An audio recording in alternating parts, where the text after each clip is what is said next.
Let me know. It's live now. Yeah. Do you like the position that it's in?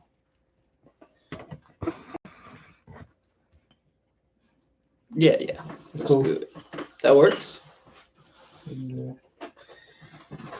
One. We at the spot. We on the spot. Who we got? Patrick Murphy, co-founder of Bessemer's Kangaroo Kings Exotic Wildlife Sanctuary, with Prince Ali here, of course. With Prince Ali here. The ringtail lemur. Yeah, man. Yeah, Pat. So I'm not ready to dive in just yet. I want to get a couple of people in here to tune in to you. Of I course. want you to introduce yourself, man. Introduce Prince Ali, man, while we get him tapped in. Yeah. So Prince Ali, he's actually 11 months old, a ringtail lemur. He came from the same spot as the famous Bessemer wallaby that was running through the Kangaroo that just recently went viral, bouncing through Bessemer. He's one of his brothers. He came from Miami, Florida, and they were raised on a ranch called Safari Bob's Exotic Wildlife Rescue. He's in a playful mood right now, so he's trying to. Yeah, definitely. But yeah, so he is now 11 months old. I had him since he was 2 weeks old. He fit in the palm of my hand, and ever since then, calm down, Goofy. Here, we'll do this. Come on, there you go. Ever since then, he's been on my body for the first 6 months. He never jumped off of me. I had to sleep with him, bathe with him, all that stuff. They're just like almost like human babies. They can have the same diet as us and everything. They can even get diabetes like us. So, yes. So, well, yeah, because they can snack like us. What I just noticed. Surprisingly enough, lemurs are not considered monkeys, but they're the closest thing to a monkey you can get that's not a monkey. So, wow. Yes. So we got him tapped in. I want to know where it all started for you, Pat. Actually, for the exotics or all together? Let's talk about the exotics. Okay, yeah. The exotics. So about 2 years ago, I actually bought a kangaroo at a exotic wildlife auction up in Tennessee, and up there in Cottonsdale, Tennessee, middle of nowhere, 10 hours away from my house. I wanted to surprise my spouse with something exotic and extravagant because it was our 5-year anniversary. Mm-hmm. So I decided that it was about that time to go above and beyond and do something nobody else had done yet. So I decided to get the kangaroo. I actually went up there looking for a monkey, and they didn't have any good monkeys that was within my price range. So then they brought in a baby kangaroo, an eastern gray kangaroo with his twin brother, Joey. That was, gosh, they were phenomenal. They were like, I don't know how to explain it. Out of all the other exotics in that room, they just popped out at me, hopping around, looking so adorable with their big tails, and they were pawing each other. It was amazing. So I decided right then that I was getting a kangaroo. So after 4 hours of waiting and outbidding a owner of a New Jersey zoo up there, he got pretty mad about it. But I ended up walking out with a new baby kangaroo that was about six months old, and fighting with it, fist fighting, kicking, all the way back down to Birmingham before I realized, oh, wait, they like pouches. So I had a blanket in the back seat the whole time. All I had to do was wrap him, and he sat like a baby. Yeah. Ever since then, he was our spoiled little child. So we ended up moving to Florida shortly after that. I decided, you know what, the kangaroo wasn't enough. I got us a house down in Merritt Island, Florida, on the island, and moved him out there. And then that's when we started up our exotic animal rescue. And we both came up with the name Kangaroo Kings off of the Tiger King stereotype that came around in the Florida area. So I figured we're in Florida. We got a kangaroo. Why not go with it? Kangaroo Kings. It's catchy. It definitely is catchy, man. Yeah. For the ones who don't know, man, about the viral Facebook moment. Oh yes, yeah. Wally the Wallaby. Sadly, he's not here today because he is very, very rambunctious right now. But we was actually remodeling our habitats in the entire house over there off of Owen and Bessemer, and we had him in his habitat, and apparently one of our construction workers left the door open just a little bit too much, and Wallaby hops out. We don't realize it for the first 30 minutes because we're doing stuff around the house and other habitats as well. So it wasn't until a Bessemer police officer decided to show up and knock on our door, and she was like, "You're the monkey guy that walks around with that ringtail lemur, right?" And I was like, "Yeah, that's me. He's right here." And she was like, "I think your kangaroo's jumping around." And I was like, "What?" So we all of our volunteers and our construction workers set out on search crews. We couldn't find him nowhere, but there was new videos being posted of him jumping through other people's yards by the minute. Yeah. So we was right behind him, chasing his tail. And then as we came back around to our house to regroup, that's when we saw him bounce right back into his habitat in our backyard. Like he was done adventuring. He was ready to go back home. And I was like, really? Now that was actually new for me, because even though I had the experience with the first Eastern gray kangaroo, the wallabies are a little bit different. I thought they were less intelligent, but surprisingly enough, that wallabies proved to be a little bit more intelligent than my Eastern gray was. Now, if you don't know the difference between the kangaroos, the wallaby is basically a teacup kangaroo. It has a couple of genes off. It's more along the lines of a bush hider, which is very hard to explain because they hide. So there's not many videos or stuff out there for bush hiders. But they are a part of the marsupial family. They do have the pouches, and they give birth to their babies early without the bottom legs, and they crawl into the pouch. But they are very social creatures, but spoiled social. And by that, I mean they always have to have some type of attention, and they're drag queens. So if they don't get their fruit right then and there, then they're throwing a tantrum and throwing fists. Right. They love fists. Now, when you think of a kangaroo, you think of their crazy kick, but surprisingly enough, they throw fists before they throw kicks. They can square up. Oh yeah.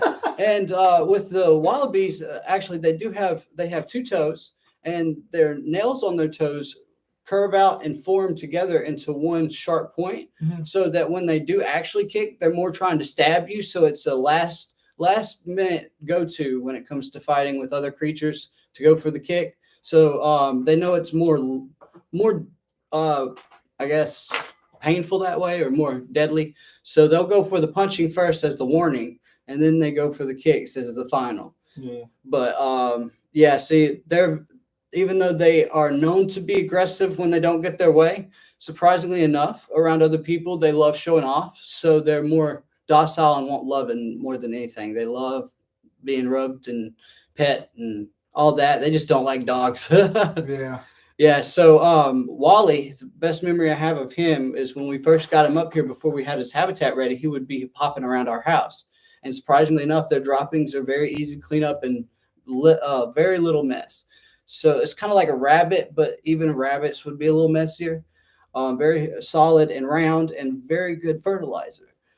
So nevertheless, when he would get inside the house, he didn't like people laying down on the couch. I guess I don't know if he thought it wasn't proper or whatnot, or if the human was hurt, he felt like he needed help. So he would start hopping around in circles, getting faster and faster in the living room, charging up, I call it. Yeah. And then right before he was ready to do whatever he was planning on doing, he would do a whole lap around the house at full speed and come back and jump up on you, and then lay down in your lap like he didn't just jump on you full force and want cuddles. So it's the craziest animal I've ever owned. Marsupials are something out of this world. But no, that doesn't even get started with this one, which is basically a human child. But the ringtail lemurs, they're a whole different story altogether. Okay. Let's take a different direction. Let's dive into childhood. How did you grow up to, where it started to where you are now?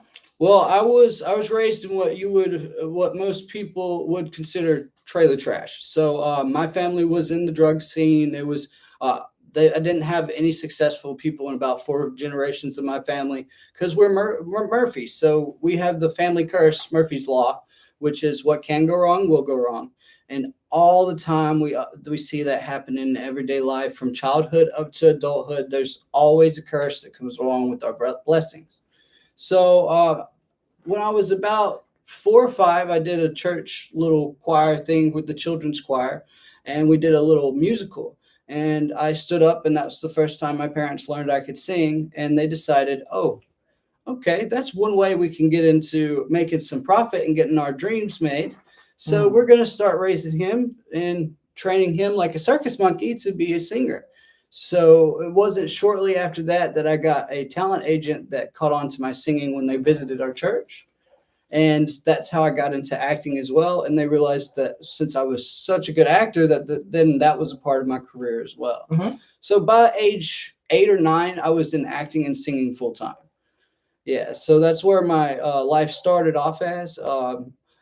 Singing and acting. Oh yeah, so my whole life I had private lessons all week. I never was allowed to hang out with friends because it was a distraction. I didn't know what a slumber party was until I turned 21, and I invited my first friends over to my own house, and I called it a slumber party, and there was like, "Are you 10?" And I was like, "No, I've never had a slumber party, so I thought it was cool." And there's like, "Don't ever call it a slumber party again." It was one of the funniest moments in my life. It was great. Yeah, so it was kind of rough as a child because I had a stepdad that was a little abusive as well. But I come from one of those padlock on the refrigerator type families. I used that as my trauma from my childhood to kind of advocate in high school for other children who were going through abuse. And I would go to different high schools and give lectures and kind of give people understanding of what they have been through is not like they're not alone, and that you can speak up and you can speak out and get help you deserve, and you don't have to be stuck in the foster system. You can still live that life you are meant to have and save yourself from that situation before you end up hurt or killed. So I saved 36 lives that way, just going different schools and speaking and just getting the courage to speak up and get themselves out of the situation. It was amazing. Super impactful. Oh, yes. It made me feel so good because I was out doing exactly what I wanted to do, turn my trauma into a passion. So even though I don't wish it on anybody, it's rough. But people who've been through it just like I have, they deserve to have a voice too. So if they're too afraid to speak out, I'll give them the courage to speak up enough to at least get in the safe spot so they can learn to use that trauma to build their lives up as well. So because people think of the bad experiences that happen to us as, oh, well, this is such a downfall that I'm never going to recover, or it's something that's going to affect me for the rest of my life. My body is covered in scars from my trauma, but my scars are stories. They're my first line of battle when it comes to trying to prove a point to someone or trying to help somebody through their issues. I point to my scars every time I try to have a story to tell. It's just, I use my trauma as a way to advocate and help others because of the fact that that's how I got through my trauma. Was as long as I was helping other people, I was able to forget about what was happening in my own home. So that was the biggest thing for me back then. So the acting helped with that.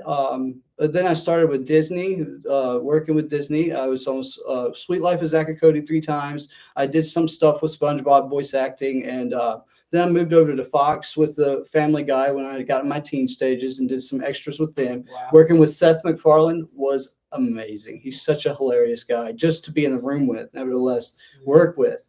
So yeah, and Ted, I was an extra on Ted, so got to the movie. Yes. So that was actually right before I met my husband Justin, who started up the Exotic Wildlife Rescue with me. This was about 5 years before then, and that's when I had my rebellious stage and started working at the bar. So I became a bartender and a dancer, surprisingly. So have 5 years of that under my belt. When I say I rebelled, I totally went all out. Yeah, you started dancing, bro. Oh yes, it was crazy. It was crazy. I would have never.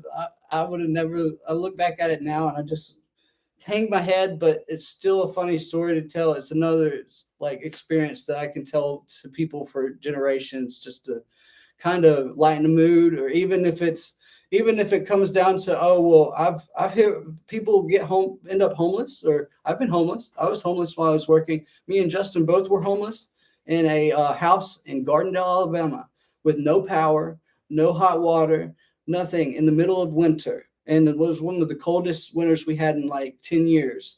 And we would wake up every morning and go out front and make a bonfire, and we would do Indian rain dances around this bonfire to pray for rain so that we could make coffee. Oh, it was hilarious. It was great. Now, do note, a lot of Mary Jane was involved back then, but we made the best of every moment. When life gives you lemons, I guess you make lemonade. But you got to make some lemonade. Man. Yes. So with dealing with your parents at such a young age, and the things that you had to go through being a childhood star because of what they seen in you, how did it make you feel personally? Well, personally for me, the childhood, the at-home life was almost as well. Once I started hanging out with the child actors, I thought I had it bad, but most childhood actors do end up with those psycho parents that are not in it for the child or their dreams. They want to get rich quick, and they want their kid to make them rich. So sadly enough, I've witnessed sex trafficking within the teenage acting careers, like stage. I've actually seen parents bribe a director one time to get their child on a set just as an extra, with allowing the man to do sexual favors to their child. And that's when I started an advocacy for sex trafficking within the teen acting business. And I ended up I saved about 12 kids because I would take a little camera and hide it in my shirt, and I would go backstage for our breaks in between shots and scenes, and slowly but surely start recording this stuff. And that's when the first big scandal came out about the sex trafficking within Disney. I was actually in Texas at the time. It wasn't Disney Studio that I was recording, but my videos started getting out there with that.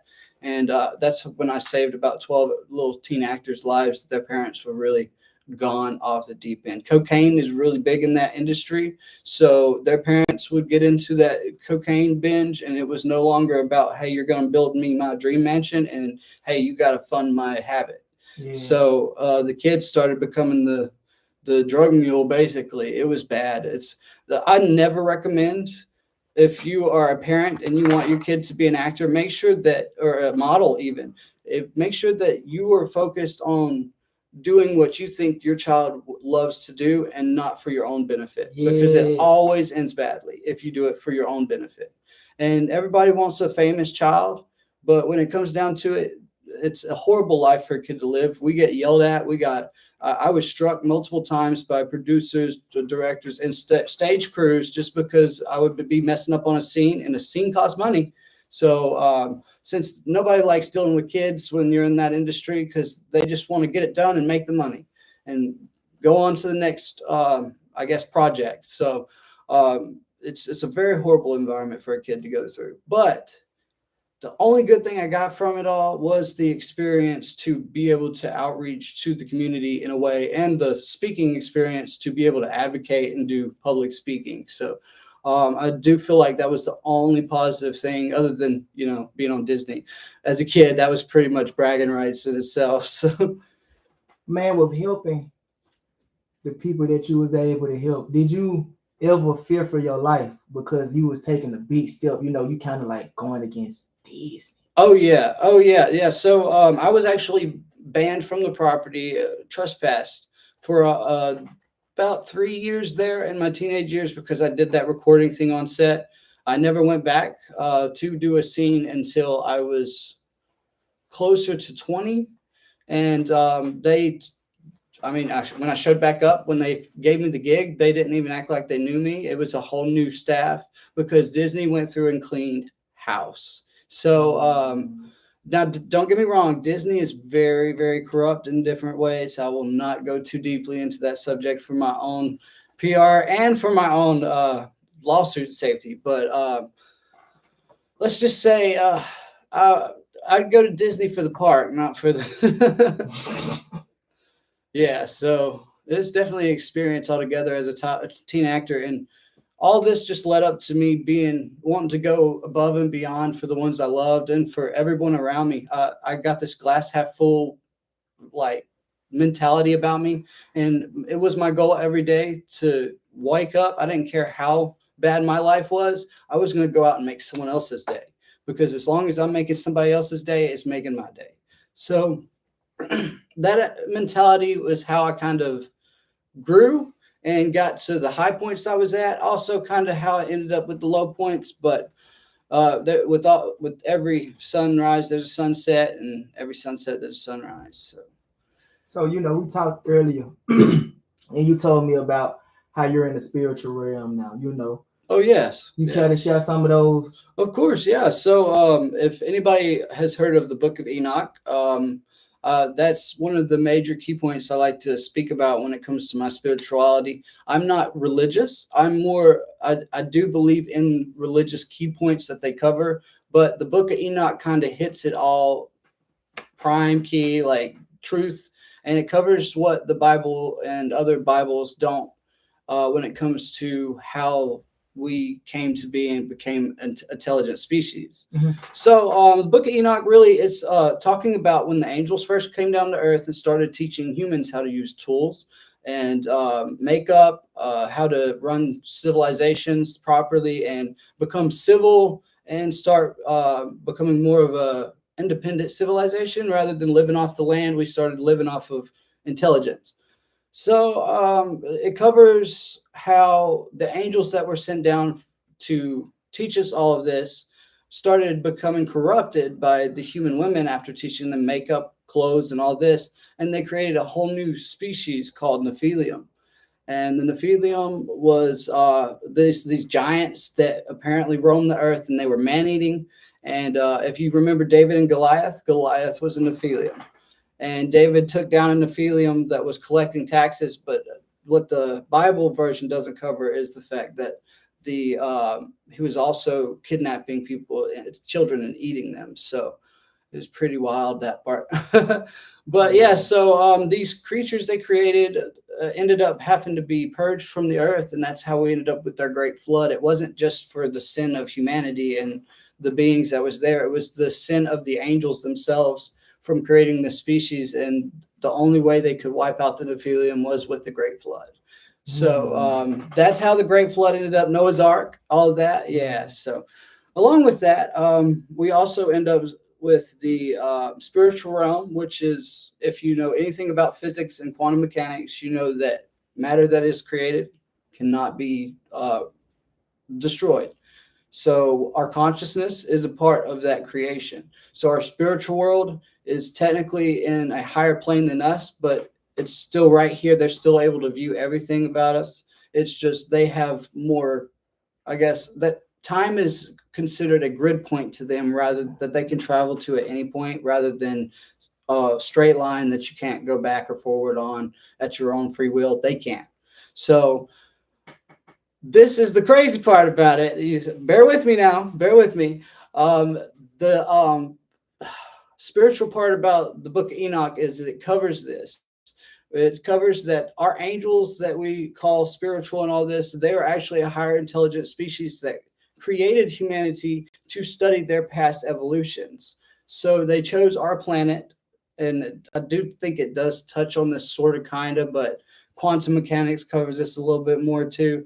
With quantum entanglement. Won't even go down that dark rabbit hole.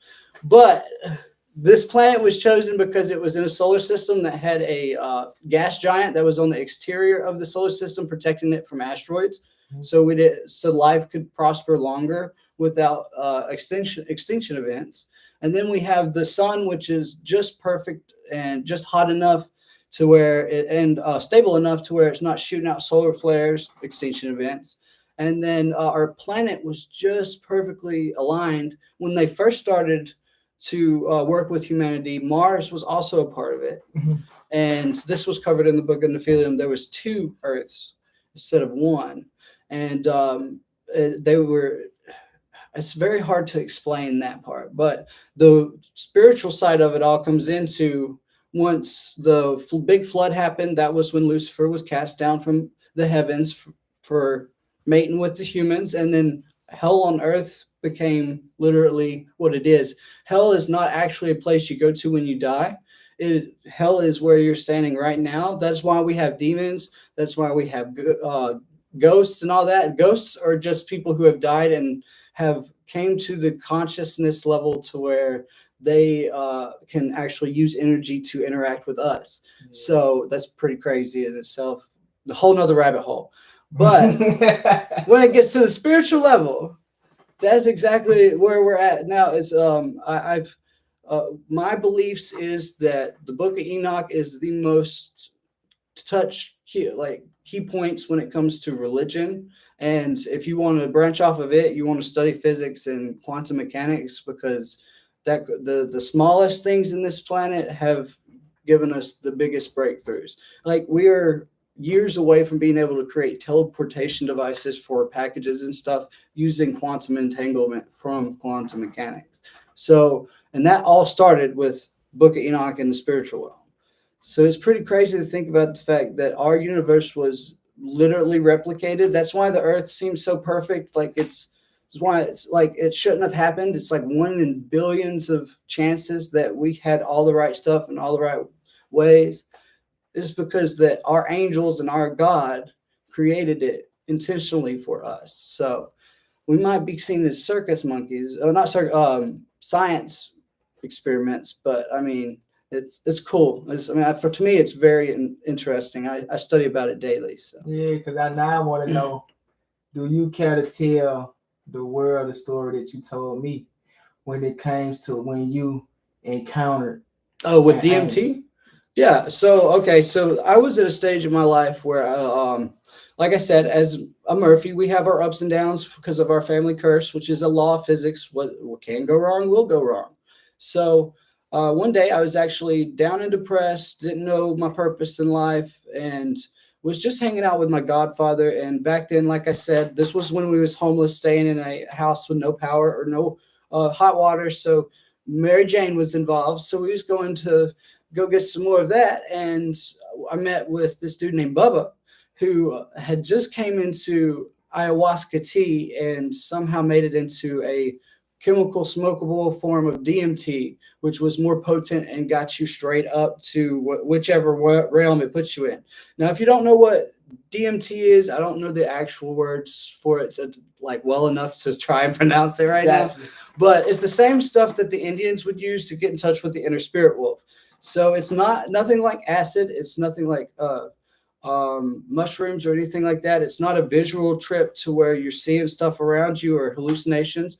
You literally, it's the chemical that runs through your brain right before you die. And it's what technically releases your soul in consciousness from your body to roam the space around you until you gain that knowledge to ascend into heaven. So that's deep. Yes, that gets deep. And Mary Jane ain't even involved here. And I'm like, yeah, that's getting deep. Yeah. This is a rabbit hole now. So do you get hooked on it? No. Okay. It is not. It's unless you have an experience where you see a dead loved one, which is very possible. Sometimes people do experience dead loved ones and have intelligent conversations with them. But the main thing that a lot of people have is their guardian angels will summon them and not even realize they're being summoned. Because for me, I spoke to my guardian angel named Ezekiel, not Ezekiel, Ezekiel.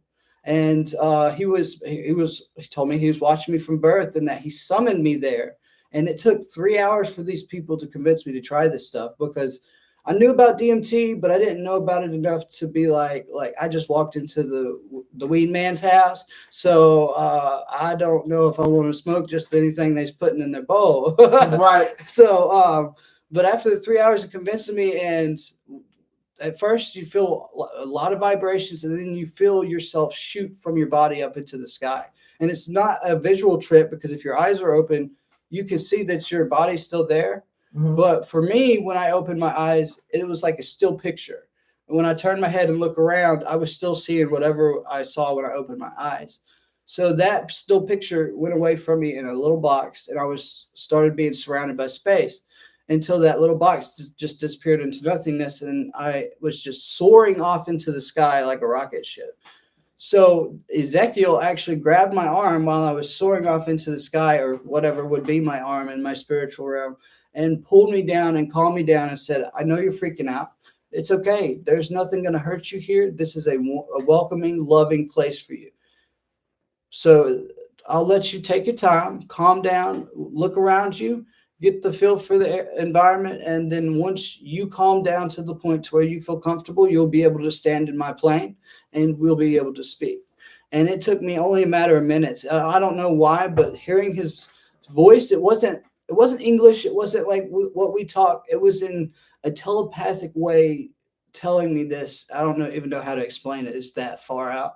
And I don't know why, but every word that he was saying was slowly calming me and soothing me. Like he was able to telepathically send vibes into me, and it was really weird. So by the time I was fully calmed down, I didn't feel like I was taking off in the sky anymore. I was in this what I consider the fourth dimensional plane. I don't know exactly which dimension I was in. I was not in our universe. Yeah. So these entities, which I call the angels, which a lot of people do, because they speak about being the angels.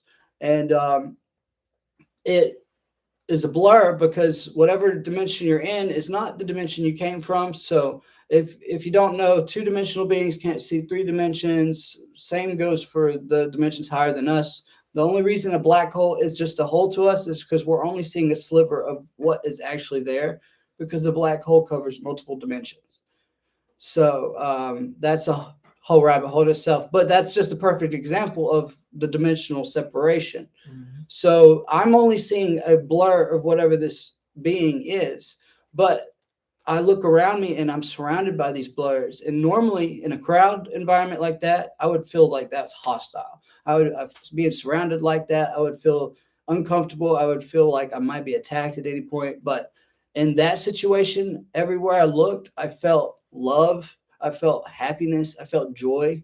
And even though they did not speak a word the entire time I was talking to Ezekiel, they just seemed so interested in my well-being and where my pathway in life. And they were intrigued by me as a person. And my body's still sitting on a couch somewhere just chilling, and nobody knows what's going on, but these beings do. So once I came down to this dimensional plane, I was surrounded by matter that looked like atoms, that was just globs contracting and releasing back and forth. And they were evenly spaced in every direction for as far as you could see.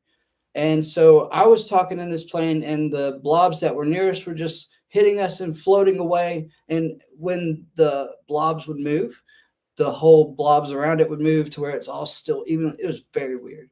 Yeah. But so as we started talking, he was like, well, listen, I've called you here because I've noticed that you have lost your way in life. And some people in your life have kind of pushed you off the path we intended. And we're afraid that you're going to try to leave this world before you're meant to. So I have summoned you here so we can give you some hints to put you on the right back on the right path and remind you that you're not alone and that we are here still helping you, guiding you along the way. And so I was like confused at this point. I'm like, okay, I'm tripping hard. Mm-hmm. So I don't know. I'm still in disbelief. So he was like, well, let me just show you. And he points whatever blurry arm he had out towards the space around me. And I look around, and all these little blobs of matter all formed together at once, right in front of my eyes. And I witnessed the Big Bang myself, of all matter breaking back apart again, and the galaxies and planets and suns and super suns forming and then destroying themselves all in a matter of minutes till the last black hole absorbs itself and the universe implodes on itself to start again and start anew.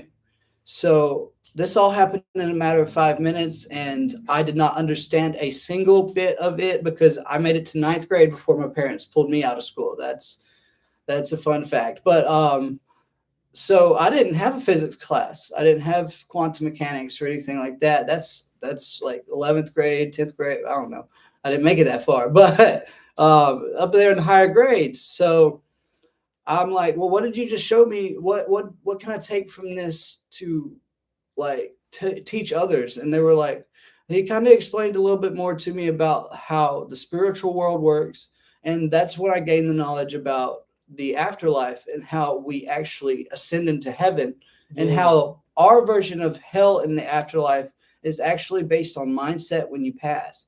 If you have a lot of grief, or if you have a lot of regret in your life when you're passing, and you think too hard on that regret when you pass, you can put yourself in a mental hell for all of eternity until you end up overcoming this hell and being able to clear your mind enough to ascend to heaven. So this is why we have ghosts. This is also why we have entities that are ghost-like but are evil, because they're still stuck in that chaotic state, which would be their hell. So everyone's hell is unique. It's true. It is based off of sin, but all of our sins are forgiven when Christ died on the cross. That is a legit part of the Bible. That I will say that it was Christ was a entity of the angels put in Mary for that reason, and it's true. So when you die, your sins are forgiven. It is up to you to acknowledge that and accept the Lord in your heart, and acknowledge that your sins are forgiven, so you don't think about it to the extent that you put yourself in your own hell. Mm-hmm. So it's pretty crazy. Limbo is literally the space around us. We don't even realize it. So hell on earth being a statement is not just a saying, it's more of a reality. It's crazy. Yeah. So we went down that rabbit hole. DMT. Would you try it again, and would you recommend it? Yes, but only because of this. So um, I would try it again, but I would only do it in a period maybe once a year or so, because it is such an out of body experience. It is so out there that if you do it too much all at once, for one, every time you do it, you're not going to take off, because the chemical reacts different in your body each time. So sometimes you'll launch and you'll meet these entities, and sometimes you'll just get that vibration feeling. It can make you feel sick. You can get nauseous and vomit, and it can cause you to pass out as well. So it is all about how your mindset is when you take it. Now, it is great for depression, and because if you do launch and you meet them, they are not going to tell you anything that's going to make you feel unwelcome or make you feel sad. You're going to come back to, and you're going to be confused as crap, but you're going to have a new understanding about your life, and about others' lives around you, and a lot better appreciation for the little bit of time we do have on this earth. So that's why that is my spiritual belief system, and I will believe it till the day I die. I've told this story to some people, and they'd be like, "Man, you was gone.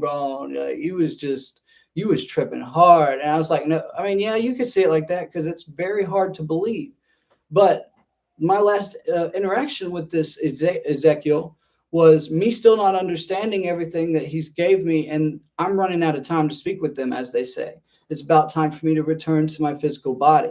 And I'm so confused. So I'm to the point to where I'm now low-key having a panic attack. And now the matter around me is starting to vibrate, because I'm panicking again and I'm about to launch again. And he grabs me by my shoulder and calms me back down again. And immediately when his hand touches me, it's like all of my worry and stress disappear again. I'm flowed with just relaxation. And he was like, you're about to go back to your body, and I'm gonna send you there, but I'm gonna send you with this gift. And in a matter of seconds, he taps me right on the forehead. It feels like an electrical jolt goes through my body, and I wake up with, kid you not, physics, quantum mechanics, equations that Einstein took years to write. I didn't even learn in a classroom other than E equals MC squared. I wrote out the 12-page long equation for that 10 minutes after waking up from DMT, and then looked it up online and hit it to the T. And I was so wild and out of it with myself.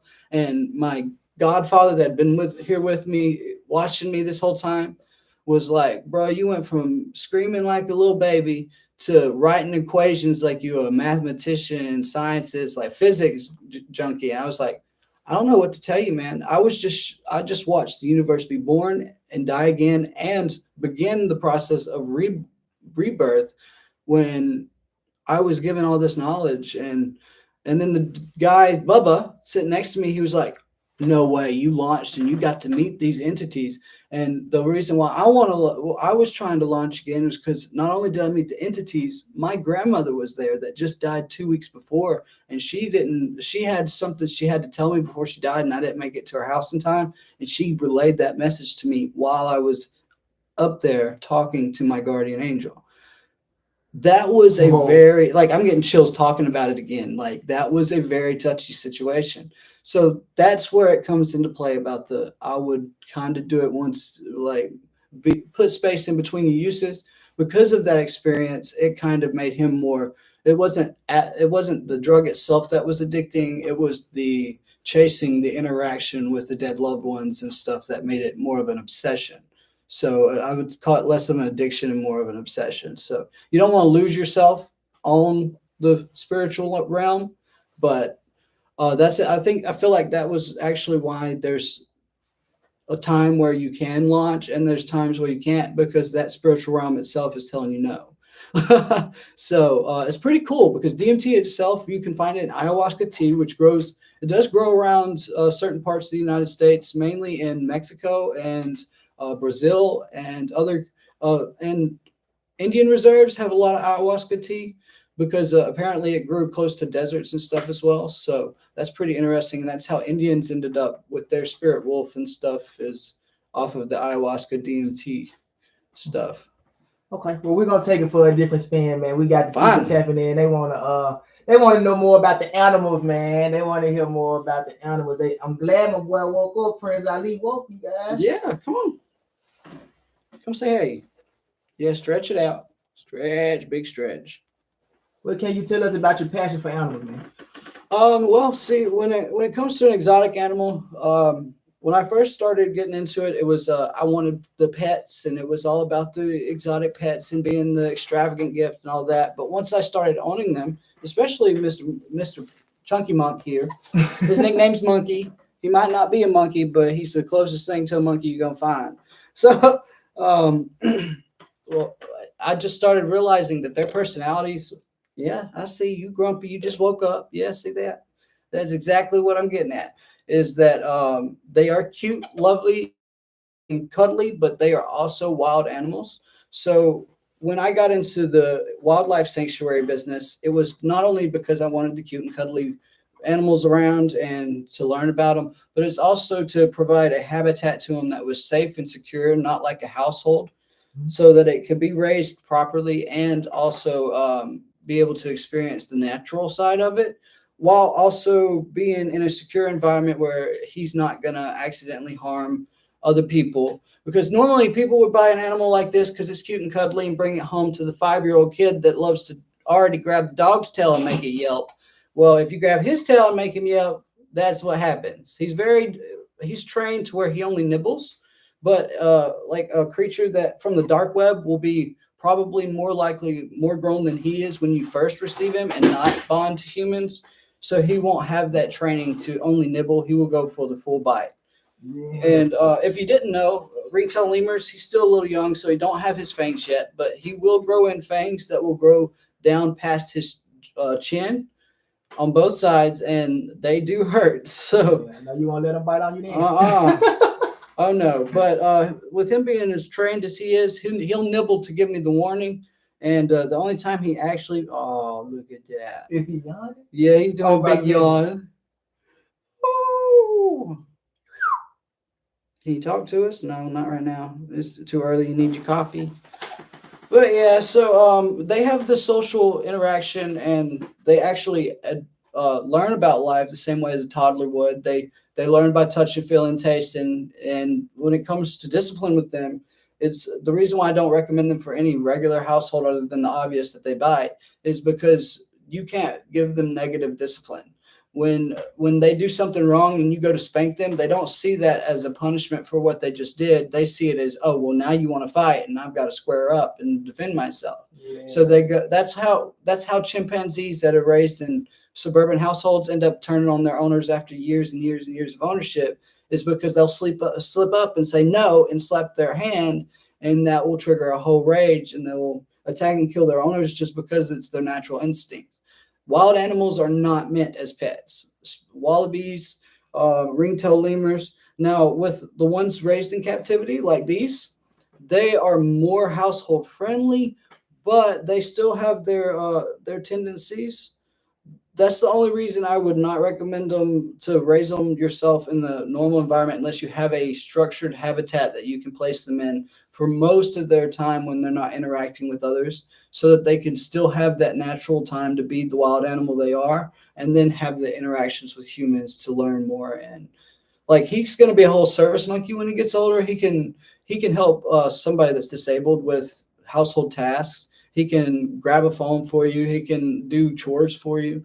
He will even know how to use the bathroom, so in a toilet. So Wow. yes. So What about flushing it?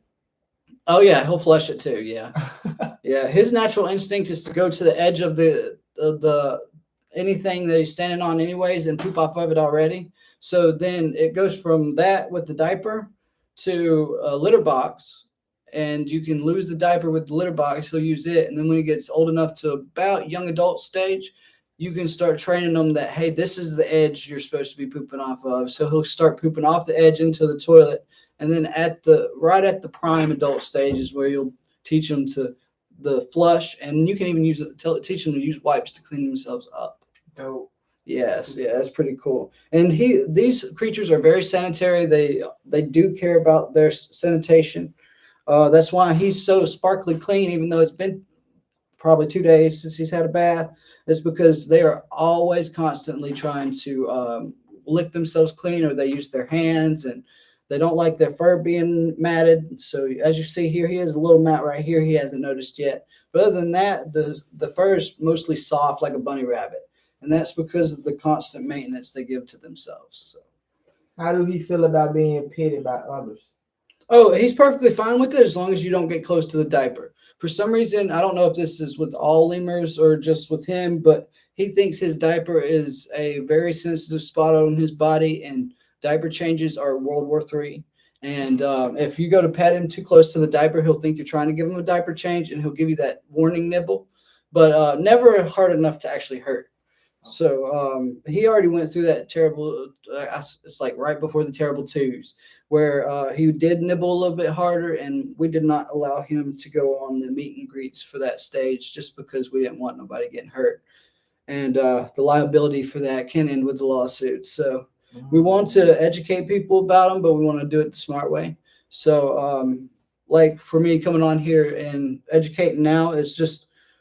We want the community to know the reason why we have them is because we have taken the proper training and proper steps to be able to own one properly and train him. If I didn't take the training classes and get my license to own him in Florida, I probably would have never ended up getting him, because I did not want to end up like the lady with the chimpanzee that was on the news recently. So what happened with her? Oh,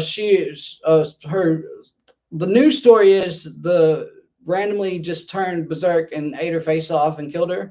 But the actual story behind it probably was more like she was agitated with it and swatted at it or something and started World War III. Yeah, yes. Yeah. 9 times out of 10, a wildlife animal in captivity that turns savage like that, it's usually not just off of their own instincts alone. It has to be like abuse or something involved. So. Yeah, because just like humans, they do have enough mindset to where they have tolerance. They also have compassion. They have annoyance, and they also hold back emotions to the point to where they can have little outbursts, like this one here. He loves to hold back emotion to the last minute, and he'll have a breakdown and he'll do the whole fist and everything. Ugh! And his favorite thing to do, normally a ringtail lemur will grab his tail, and when they groom it out like this. Well, when he was a baby, he had a seizure after getting cold in the Alabama environment for the first time. Yeah, I know. I'm not touching your diaper. And so once he came back from a seizure, he started to try and teach himself about how to prevent it from happening again. And so it involved somehow, I guess, warming up his body on his chest by doing the little rubbing motions without his tail in his hand. And I started seeing that as let me at him. So every time he would do it, I'd start doing, let me at him. Oh, he's going to try and start doing it now. And so it went from RAR as okay, this is playtime, to now let me at him. And so he'll start doing that, and it looks like he's doing the let me at him, and then he'll jump at you and start trying to play. Yeah. Where you going? The audience want to know, what all do you have in your yard as far as pet goes, and how can they eventually visit? Okay, so as of right now, I'm not the guy who owns the exotic yellow house, that Victorian style manor. That's my neighbor. You are. Yeah, that is my neighbor. He's the one that got me into this business. But his is private. He does a party once a year that he hasn't done since COVID. But normally it's called the white party. You wear all white and you pay $10. I won't even go there, but you pay $10 and it's for a charity event. So all the funds go towards the charity for LGBT. And then it's an open bar all night, and you get to explore the rainforest of a backyard he has. He has African, I won't go full detail in it to protect his privacy, sure. But let's just say that he's got monkeys, apes, cats, everything you can imagine. And that's one way you can get in to visit, is that one time a year when he does that party, because he's a little bit more private about his, because he's worried about city ordinances being created just because of misinformation or lack of information or knowledge about the creatures. But me, I take a different approach. We have one ringtail lemur and one wallaby right now. So these two fellas, this man was born and raised on me, so his habitat is basically my shoulder and the environment around me.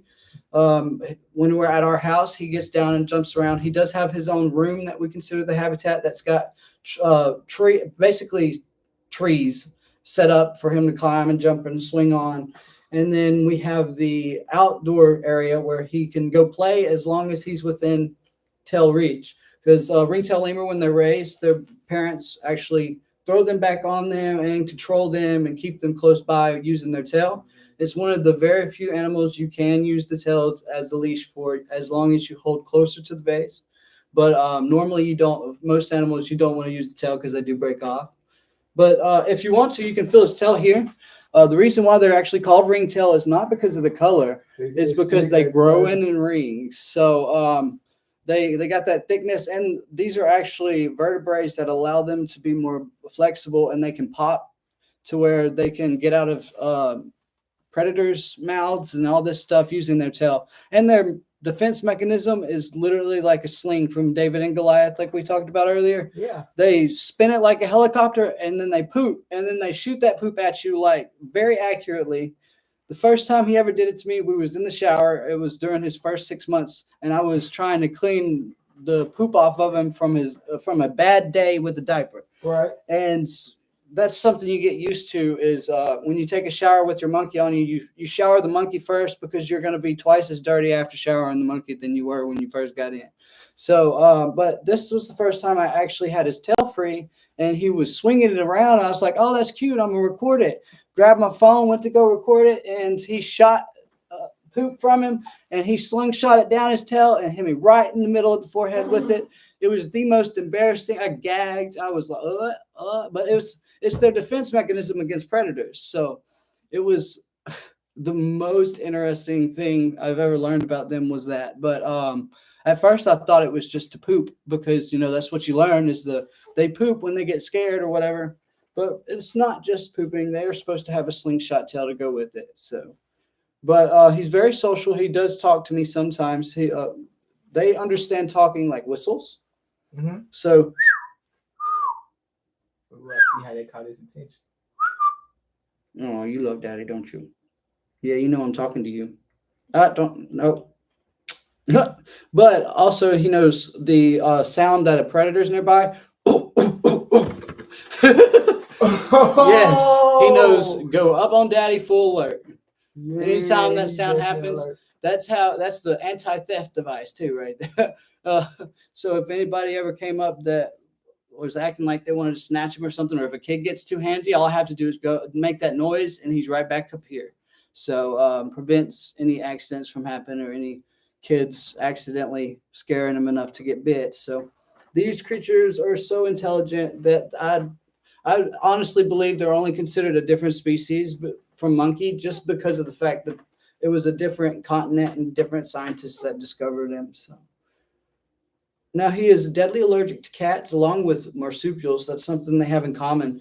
Toxoplasmosis is a very, very common cause of death for these creatures. So if you ever do end up meeting a ringtail lemur or get an opportunity or you want a meet and greet with Prince Ali, which we do, um, you can, but if you have cats, we have to ensure that the animal's nowhere close to where any cats have been. So if you do have cats in your home, we would have to do the meet and greet outside. Along with that, we do ask that you wear freshly laundered clothes and you haven't held your cat within the past couple hours and wash your hands and arms first before you go out to meet him, just to prevent any of their fecal matter that they get on their feet and their fur from using the litter box can easily get spread onto their dander, and that can get stuck on your clothes or your hands and arms without you realizing it. And all it takes is one tiny speck to absorb into his skin, and he'll start with convulsions and seizures and just fall over dead. And they don't have a cure for that yet. So basically, lemurs are allergic to cats. Yes, and they purr like cats, but they're allergic to cats. Wow. Yeah, when he's happy and content, he'll start purring. I don't know if he'll purr now, but it's pretty cute. When he's very comfortable, and he's like, "Okay, Daddy, you did good with the meal and everything. I'm ready to rest." He'll sit there and purr for hours. Right now, it's like, "Daddy, I want to play." Somebody asked, "Where is Rue?" Rue actually sadly passed away. But if you're talking about Wally, Wally's in his habitat because he is at the stage of his life where he's in terrible twos and he's very moody, and he's not in a pouch anymore, so it's a lot harder to travel with Rue. And I mean Wally. And I slipped up for the first time, but so it's more or less that's why he was out adventuring himself, because he hadn't been out in a minute, because he don't like other people too well when he's being held, but he wanted to check out the neighborhood. But with that story as well, like he bounced right back into his habitat. That was pretty amazing. I learned a lot about the wallabies themselves from that experience. But yeah, normally that is not a normal thing that happens. They are pretty good at staying within their confined area. They know what is their environment and what's not. So for one to adventure out like that, it was just probably from the construction work going on the house and the habitats at the same time. He probably was in the habitat and for too long without having interaction with the outside world. So we always have volunteers and ourselves. We go in there daily to play with them and stuff, but they don't. That's not enough sometimes.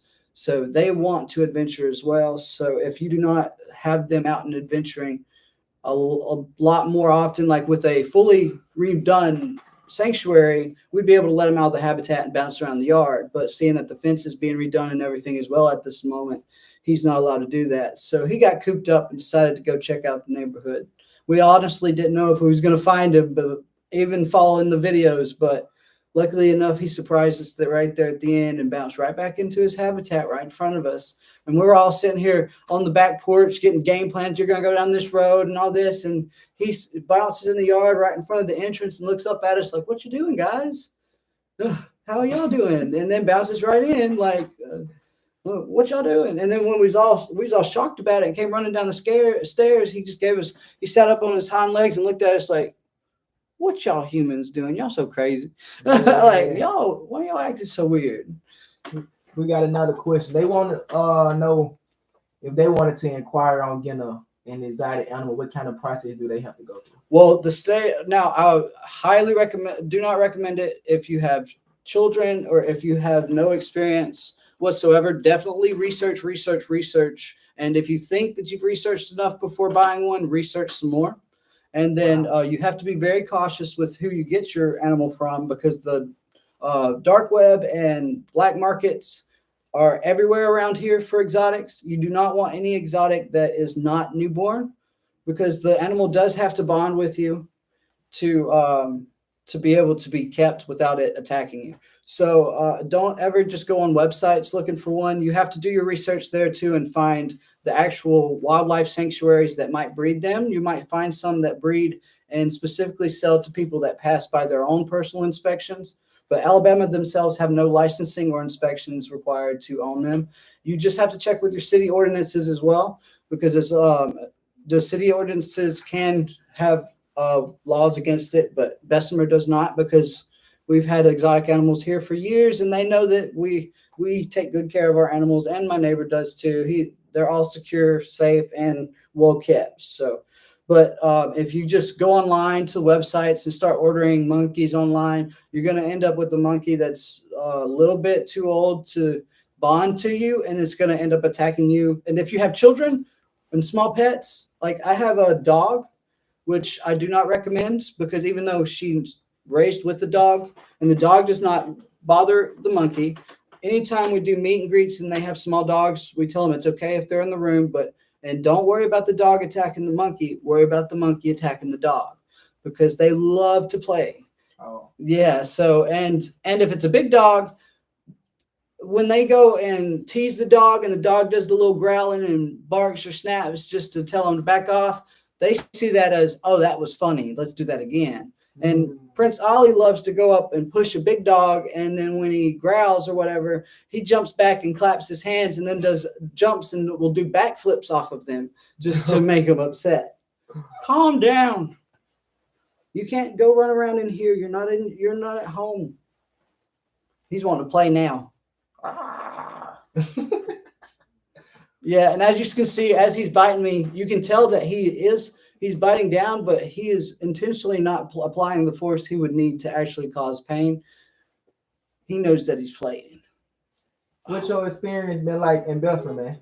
Oh, with the animals, or just like all the way in general? All the way in general. Oh, man, I come from a very closed and inclusive white neighborhood where it was all country blumpkins. Like I said, trailer trash. So country blumpkins always in the drama with each other, always some fight going on. Respucia done took Mark's lawnmower again, so they're having to settle that with the baseball bats in the backyard. And then I move over here, and the cops are always called in the white neighborhoods for every little thing. And then I move over here, and everybody minds their own business, but has everybody's back.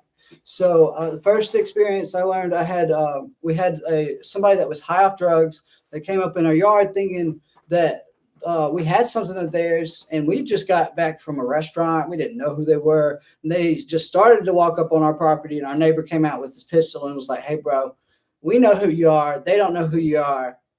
Get to walking." And then once he left and stuff, nobody called the cops. Now, in a white neighborhood, the cops would have already been called. There would have been 20 officers that are just bored from down the street, tackling the neighbors for pulling out the gun. And then we have a whole scene that lasts 16 hours. No, 5-minute interaction where the neighbor came out, told us who he was, told the dude that he knew who he was, and settled it and walked away. Nobody called no cops. So it's like they always have your back. If I was ever without, they'd always provide. Like if I needed sugar, I could walk next door and get the cup of sugar.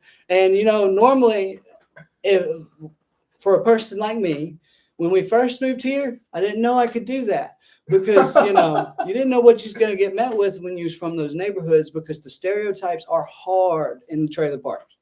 So when I moved out here, I learned that I feel more at home in Bessemer than I ever did in any trailer park or any white community, just because of that whole community feel and vibe you get, even though there is the drugs and the violence and all that. But as long as you're not dabbling in that stuff and you're minding your own business, that ain't bothering you. I'm even used to the gunshots outside my house.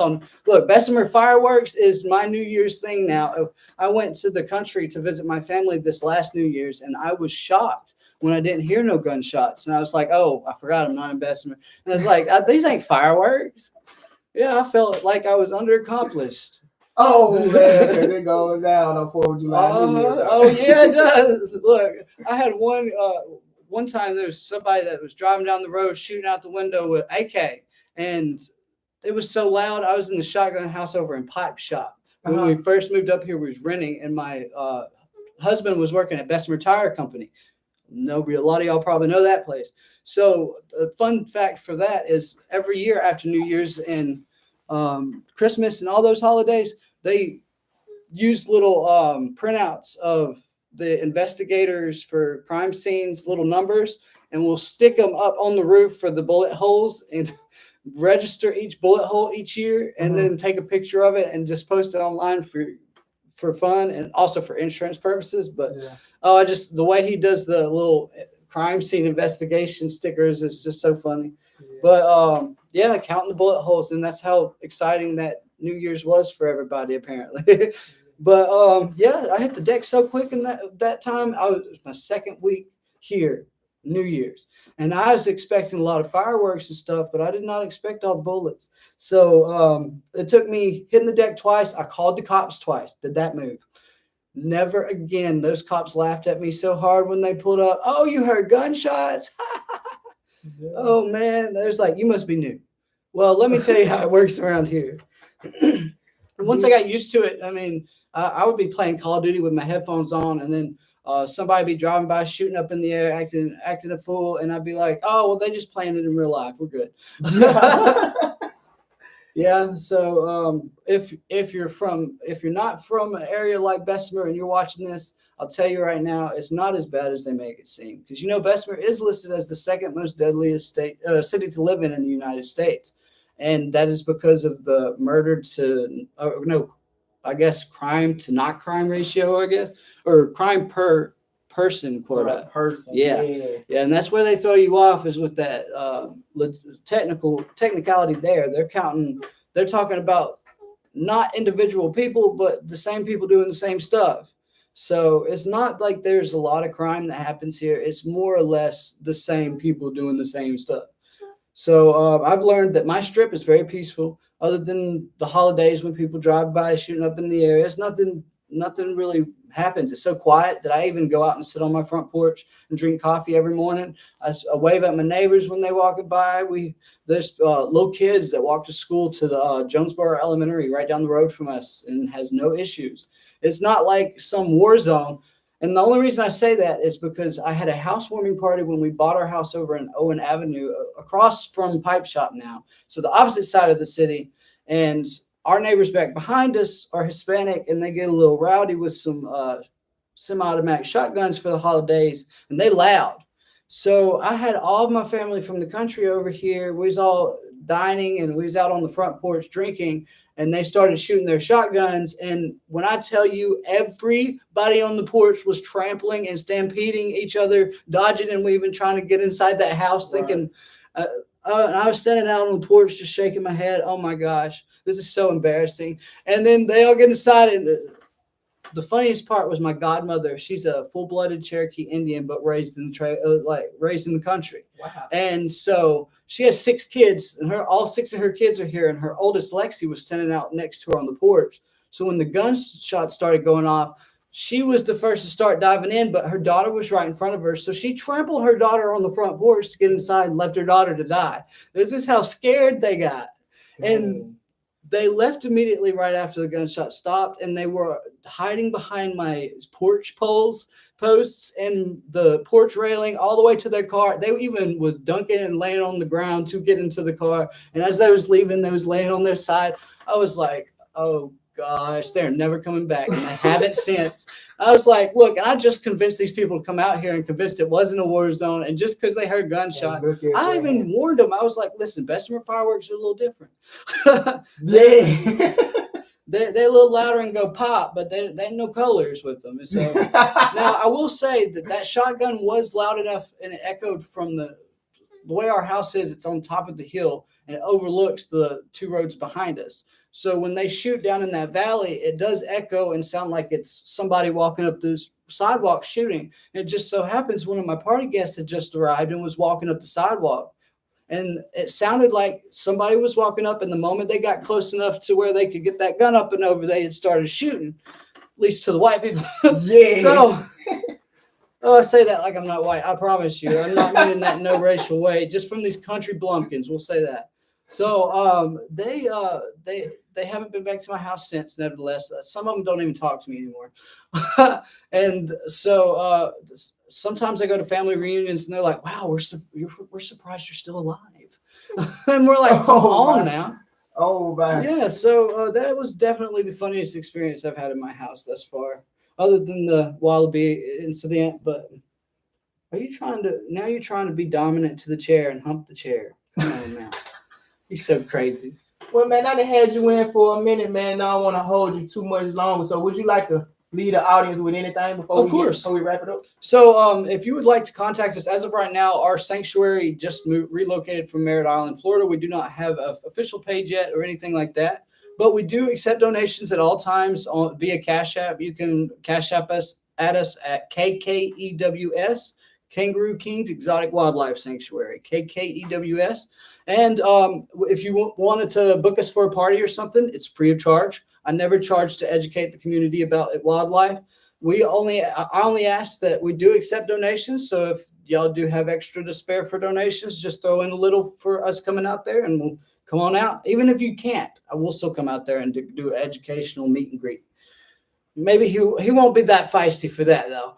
But yeah, so as long as I'm educating people in the community and helping expand the knowledge of these exotics, then I do not mind going out and traveling a little ways just to help spread knowledge about them and give somebody a once in a lifetime experience of holding and petting a monkey lemur, but it's definitely heart touching, and that goes back to my helping the community, helping somebody to kind of make myself feel good and make myself feel better about my own traumas.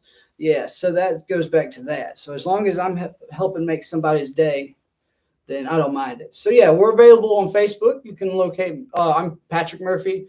My spouse is Justin Washburn. You can find him under his Facebook as well. And we also have Snapchat under Kangaroo Kings. So before you leave, can I come over and touch you? Can. You can. I see. Just stay away from the diaper. Stay closer to the head. Okay. He's in a mood right now because he want to play, but he'll be friendly. See, he sees you walking over already. He already knows. He's in the position. So hey, buddy. Want to sniff? I'm touching the lemur. Wow. Yeah, and if you want to, you can pet his belly right in between his arms, and he loves his armpits being touched. So oh man, he throws some arms up. That's crazy. Super dope. Let's do knuckles for him real quick. There you go. Do good knuckles. Pound it. Okay. Oh, I'm yes. too loud. Oh, it's okay. I'm sorry. It's just the sensory for these animals when they first wake up. It takes them a minute. Cool, man. Well, there you have it. Prince Ali, Patrick Murphy. Wow, we tapping out. Yes.